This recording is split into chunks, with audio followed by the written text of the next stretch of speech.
ಅಮ್ಮ ಹೇಳಿದ 8 ಸುಳ್ಳುಗಳು ಅಂತ ಇದೊಂದು ಕತೆ ಪುಸ್ತಕ ಸಿಕ್ತು ನನಗೆ ಇವತ್ತು. AR ಮಣಿಕಾಂತ್ ಅವರು ಬರೆದಿರೋ ಕತೆ ಭಾಳ ಚೆನ್ನಾಗಿದೆ. ಒಬ್ಬ ಹುಡುಗ ತನ್ನ ತಾಯಿ ಮಾಡಿರೋ ಒಂದು ಸಹಾಯನ ಸತ್ತ ಮೇಲೆ ಅವನಿಗೆ ರಿಯಲೈಸ್ ಆಗುತ್ತೆ. ಆದರೆ ಅದನ್ನು ಹೇಳೋಕ್ಕೆ ಅನುಭವಿಸೋಕ್ಕೆ ಅವನ ತಾಯಿ ಇರಲ್ಲ. ಅಂಥದ್ದೊಂದು ಕತೆ ಭಾಳ ಚೆನ್ನಾಗಿದೆ. ನನ್ನ ಚಾನಲಲ್ಲಿ ಹೇಳಬೇಕು ಅಂತ ನಂಗೆ ಅನ್ನಿಸ್ತು. ರಾಮು ಅಂತ ಒಬ್ಬ ಹುಡುಗ, ತಂದೆ ಇರಲ್ಲ ಅವನಿಗೆ. ತಾಯಿ ಹುಟ್ಟುತ್ತಾನೆ ಸ್ವಲ್ಪ ಕಪ್ಪು ದಪ್ಪ ಮಗು, ನೋಡೋಕ್ಕೆ ಚೆನ್ನಾಗಿಲ್ಲ ಅಂತಾನೆ ಒಂದು ಹೇಳೋ ಲೆಕ್ಕದಲ್ಲಿ ಹೇಳಬಹುದು. ಆದರೆ ತಾಯಿನೇ ಅಲ್ವಾ, ಮಗನನ್ನು ಭಾಳ ಪ್ರೀತಿಯಿಂದ ಸಾಕ್ತಾಯಿದ್ಲು. ಅತಿಯಾದ ಮೋಹ ಎಲ್ಲ ತಾಯಿಗೂ ತನ್ನ ಮಕ್ಕಳ ಮೇಲೆ ಇರುತ್ತೆ.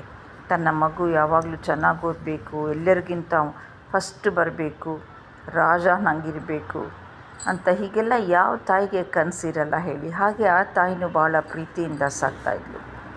ಆದರೆ ದುರದೃಷ್ಟವಶಾತ್ ಆಕೆ ಒಂದು ಕಣ್ಣಿಲ್ಲದೆ ಇರೋ ಕುರುಡಿ ಕೂಡ ಹೌದು.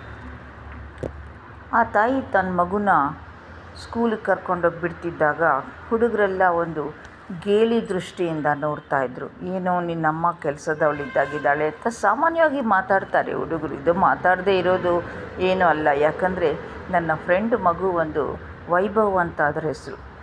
ನೀವು ನಂಬ್ತಿರೋ ಇಲ್ವೋ ಗೊತ್ತಿಲ್ಲ, 1ನೇ ಕ್ಲಾಸಲ್ಲಿ ಆಗದಂಥ ಘಟನೆ ಅಂತೆ ಇದು.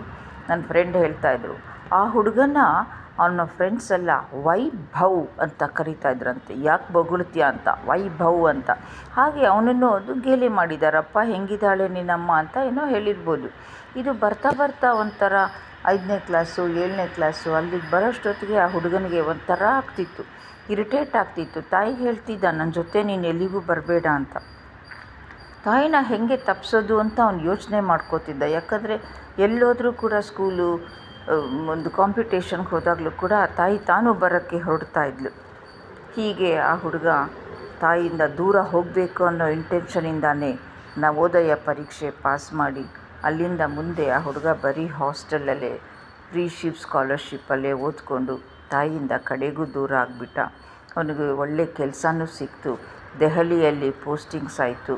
ಅವನು ಒಳ್ಳೆ ಗುಣಕ್ಕೆ ಅವನ ಜೊತೆಗೆ ನೋಡೋಕ್ಕೂ ಚೆನ್ನಾಗಿದ್ನೋ ಏನೋ ಇದು ಈ ಕಥೆಯಲ್ಲಿ ಮೆನ್ಷನ್ ಮಾಡಿಲ್ಲ. ಒಬ್ಬ ಗಣ್ಯರು ಅವನಿಗೆ ಹೆಣ್ಣು ಕೊಟ್ಟರು. ಅಂತೂ ತನ್ನ ತಾಯಿನ ಅವನು ಆಲ್ಮೋಸ್ಟ್ ಮರ್ತೇ ಬಿಟ್ಟ. ಆದರೆ ತಾಯಿ ಮಗನ ಮರೆಯೋಕ್ಕೆ ಸಾಧ್ಯ ಇಲ್ಲ. ತನ್ನ ಮಕ್ಕಳನ್ನು ಯಾವ ತಾಯಿನೂ ಮರ್ತು ಹೋಗಲ್ಲ. ಅವಳು ಹೇಗೋ ಕಷ್ಟಪಟ್ಕೊಂಡು ಮಗನನ್ನು ನೋಡಬೇಕು ಅಂತ ದಿನೇ ಅವಳ ಆಸೆ ಪ್ರಬಲವಾಗ್ತಾ ಹೋಯಿತು. ಹೇಗೋ ಏನೋ ಅದನ್ನು ಪೇಪರಲ್ಲಿ ನೋಡಿ, ಮಗನ ಭಾವಚಿತ್ರ ಬಂದಿದ್ದ ಪೇಪರಲ್ಲಿ ನೋಡಿ ಆ ಅಡ್ರೆಸ್ ಹಿಡ್ಕೊಂಡು ತಾಯಿ ಮಗನ ಹತ್ರ ಬಂದಳು. ಆದರೆ ಮಗ ಅವಳನ್ನು ಕಡೆಗೂ ತಿರಸ್ಕಾರ ಮಾಡಿ ಕಳಿಸ್ಬಿಟ್ಟ.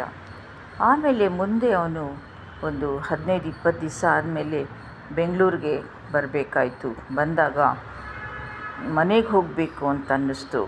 ನನ್ನ ತಾಯಿನ ನೋಡೋಕ್ಕಿಂತ ತನ್ನ ಮನೆ ನೋಡಬೇಕು ಅಂತ ಮನೆಗೆ ಹೋದಾಗ ಪಕ್ಕದ ಮನೆಯವ್ರು ಹೇಳಿದ್ರು, ಇಲ್ಲಪ್ಪ ಹೋಗಿ ಆಗಲೇ ಆಕೆ 4-5 ದಿವಸ ಆಯಿತು. ಯಾವತ್ತಾದರೂ ನನ್ನ ಮಗ ಬಂದರೆ ಈ ಲೆಟರ್ ಕೊಡಿ ಅಂತ ಕೊಟ್ಟಿದ್ದಾರೆ ಅಂತ. ಲೆಟರ್ ತೆಗೆದು ನೋಡ್ದ. ಆ ತಾಯಿ ಬರೆದಿದ್ಲು, ಮಗನೇ ನೀನು ಎಲ್ಲಿದ್ದರೂ ಚೆನ್ನಾಗಿರಬೇಕು. ಈ ಪತ್ರ ಬರೆದಿದ್ದು ಉದ್ದೇಶ ಏನಪ್ಪ ಅಂತ ಹೇಳಿದ್ರೆ, ನಾನು ಹುಟ್ಟುತ್ತಾ ಕುರುಡಿಯಲ್ಲ, ನನಗೆ ಯಾವ ಆಕ್ಸಿಡೆಂಟಲ್ಲೂ ಕಣ್ಣು ಹೋಗಲಿಲ್ಲ. ಯಾವುದೋ ಒಂದು ಕಾಯಿಲೆಯಿಂದ ನಿನ್ನ ಒಂದು ಕಣ್ಣು ಹೊರಟೋಯ್ತು. ಆವಾಗ ನೀನು ಒಕ್ಕಣ್ಣವನಾಗ್ತೀಯ. ಎಲ್ಲರೂ ನಿನ್ನನ್ನು ಆ ಒಂದು ಗೇಲಿ ಮಾಡ್ಬೋದು. ಜೊತೆಗೆ ಗೇಲಿ ಮಾಡೋದಕ್ಕಿಂತ ನೀನು ಒಂದು ಕಣ್ಣಲ್ಲಿ ಹೆಂಗೆ ಓದ್ತೀಯ, ಹೆಂಗೆ ಬಾಳ್ತೀಯ ಅಂತ ಒಂದಿದ್ರಿಂದ ನಾನು ಡಾಕ್ಟ್ರಿಗೆ ಹೇಳಿದೆ, ಗೋಳಾಡ್ಕೊಂಡು ಹೇಳಿದೆ, ಏನಾದರೂ ಮಾಡಿ ನಂದೊಂದು ಕಣ್ಣು ನನ್ನ ಮಗನಿಗೆ ಹಾಕಿಬಿಡಿ ಅಂತ. ಹಾಗೆ ನಿನ್ನ ಕಣ್ಣೊಳಗೆ ಇವತ್ತು ನಾನಿದ್ದೀನಿ ಅಂತ.